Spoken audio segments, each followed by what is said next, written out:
Hey, what's up? It's Jim, and today I'm going to talk about The Mousetrap.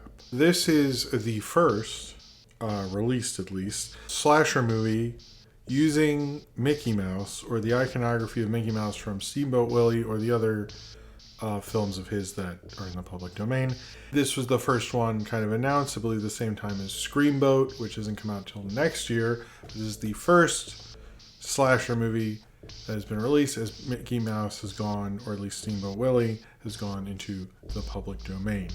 Now that obviously makes me curious because Disney is so litigious and they have normally pushed the public domain, kept the copyright length longer and longer so that they can keep Mickey Mouse and the rights to Mickey Mouse, although he is trademarked, so he's sort of fine.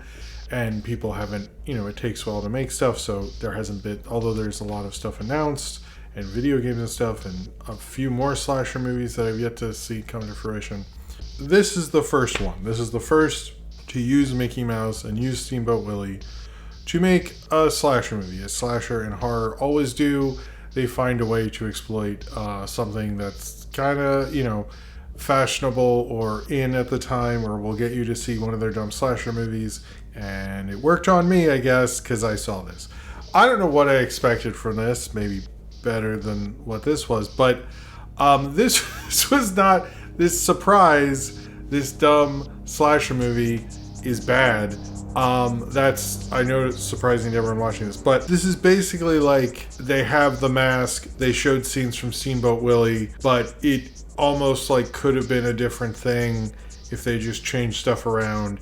It's as much of a statement on Mickey Mouse as Halloween is a statement on William Shatner. I don't think it meant to be anything other than a cheap beer of a horror movie, but goddamn, did this beer get warm real quick and it started tasting like the garbage water that it fucking is. Thing is, I'll give this movie credit, starts off in a very fun way. It has a Star Wars crawl explaining that this and all its subsidiary, this does not represent Disney and all its subsidiaries and licensees and all this stuff, and it goes on this funny riff, and that was fun. It actually, I thought it started off well. It made me primed to be more into the movie, frankly, because I was like, okay, maybe we're getting a lot of these.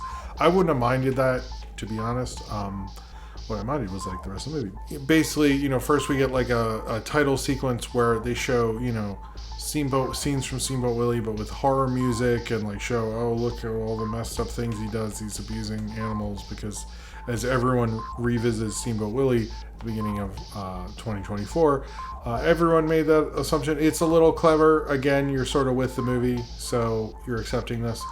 Then you get what the actual movie is, because to me it's like Mickey Mouse slasher is the killer wearing the mouse of Iwerks. That would be amazing. I would love that. They don't even do that. So they're basically in an arcade or a big Dave & Buster's or whatever the big arcade chain is around you. And there's these two girls. They're there, and they're told by their manager they have to stay after because somebody booked a party really late at night. To my understanding, that's not how this business works, but I'm willing to not think about that. For this movie, they have a big party coming after closing, and they're paying a lot of money to stay open 2 hours extra or something. And and the manager begs them, and they do it. And then he goes to his secret screening room, which adds a lot of questions. The more this movie went on, I was like, wait, what was that about? He's at his place of business, not his house. It's very much a Dave & Buster's warehousey type of arcade, a big ass arcade. Got a ton of games. Had a lot of games I've seen at those places a lot because I have kids. We go to those places. They have space here, all that stuff. That fine. So there's a screening room, but it's not like a screening room for customers. It looks like its own personal screening room at the place. Was he an owner? They don't really get into this, and the more I think about it, it bothers me because it makes no fucking sense. But he decides he's gonna watch Steamboat Willie, and he has a Mickey Mouse mask, which I'm assuming was merchandise from Steamboat Willie or something. Anyway, it looks like Steamboat Willie enough for nobody to sue anybody over. But he goes and he plays the movie and then is possessed by Mickey Mouse. Now you're like, oh man, Mickey Mouse, is this going to come back? It doesn't at all. There's no more Mickey Mouse references. in this entire movie. It's almost like, hear me out on this, they, even though they say they shot this in September, they legally shot these scenes later. Now, I'm not sure if that's true, but if it were true and my conspiracy theory I just made up, it sort of makes sense when you look at this movie or whatever. Anyway, I don't know, but it doesn't make any sense. Like, they don't really have much fun with the Mickey Mouse thing. Then they find out this one girl who it's her birthday and stuff, or it's not her birthday. Sorry, it's not her birthday, but her friends show up and surprise her, and they're the party, and they're going to have a birthday for her, even though it's not her birthday. One of the other friends' birthdays comes first. A lot of the logic in this movie is like, why are we doing this? Here's the reason. That's a dumb reason. And then the movie's like, just move on. I don't know. Which is like a bizarre thing. Like, just make it her fucking birthday. Who's your writers? Like, create. Anyway, while this is all going on, we keep cutting to this goth girl in jail. And she's telling these two police officers what happened throughout the movie. Now, if you're thinking this goth girl is the final girl or the most important character or is going to have a twist or something, none of that happens. Why she is talking to them, I'm assuming maybe she knows she's friends with them or something. Like, I don't understand. Like, she was maybe more available scheduling wise. I have no clue why they're cutting to her so much. Like, goth girls are cool and stuff, band pizza, but it to me, honestly, it makes no sense. There's a lot of things in this movie where they're like, I guess a horror movie should have this, and they don't think about it connecting whatsoever.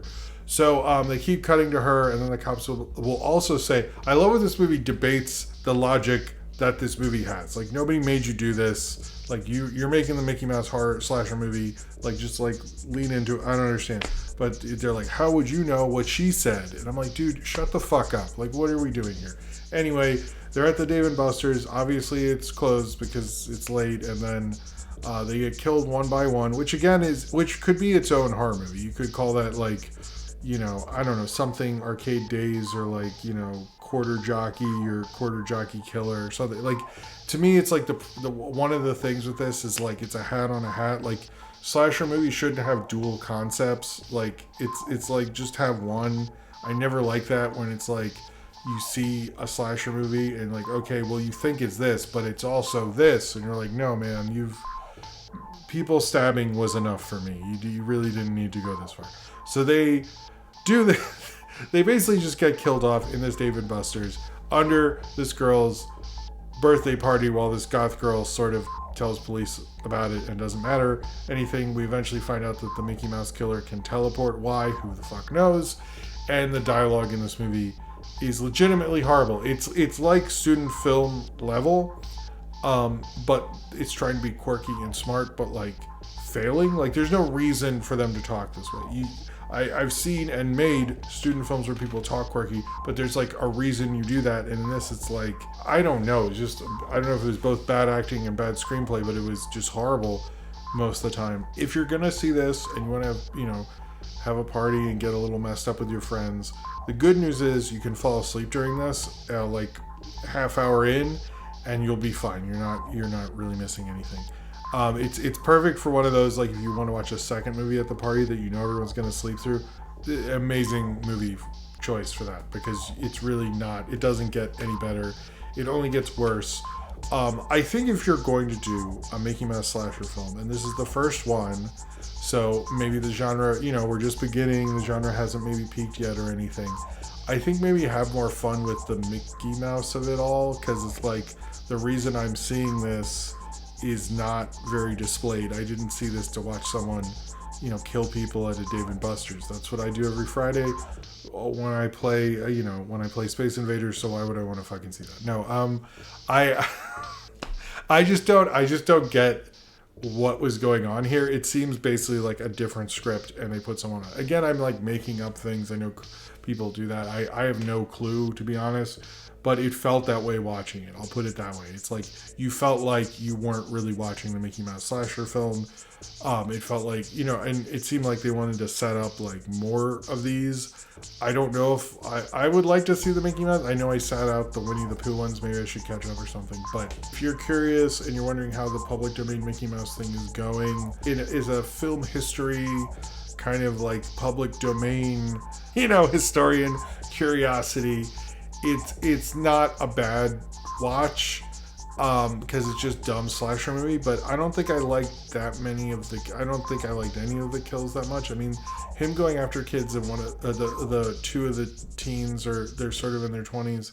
You know, sort of one of those, like, I guess it's not a ball pit like climbing thing. That was kind of interesting, I guess. And like, you know, someone getting stabbed in VR. I don't know if someone's done that before. Probably. That was like, oh, okay. But it was more like me going like, I mean, I guess someone should do that at this point. But this film has the stink, the extreme stink, and I'm not even joking about that, of I guess someone should make the Mickey Mouse slasher movie. And they did it. And like, congratulations, you are first. Good job. You will always be first on the list of these. And people go, oh, remember they made Mickey Mouse, ha ha ha. But I just don't, I don't see the point of this. I don't see the enjoyment of this. This is like, I don't need to watch this again. No one will watch this again. It is like, but that's the point. It is exploitative kind of slasher horror, and you succeeded in making you succeeded in making it before everyone. You were far more exploitative than anyone else. Congratulations. But this is not a good movie. It is not great with the Mickey Mouse character. I would almost like a slasher film that was at least semi sort of critical of the character, had something to say about him. But if you're just going to have someone in the Mickey Mouse mask, I wouldn't mind if it was like, if this would have been like the Mickey Mouse thing, you know, goes away, but then I got this like Dave and Buster's slasher movie, even though I just said I don't like the hat on the hat thing. If you'd actually done it well, I think that would have mattered to a certain point. But it's like, if you're going to fail at doing the Mickey Mouse thing and the arcade slasher thing, I just don't know what to do with this. You know, this just feels like another junky sort of slasher film. Should I have expected that? Probably. That's probably what we should expect, and what everyone expected who didn't review this, which seems to be most people. This is not a great movie. The only reason to watch it is because of curiosity.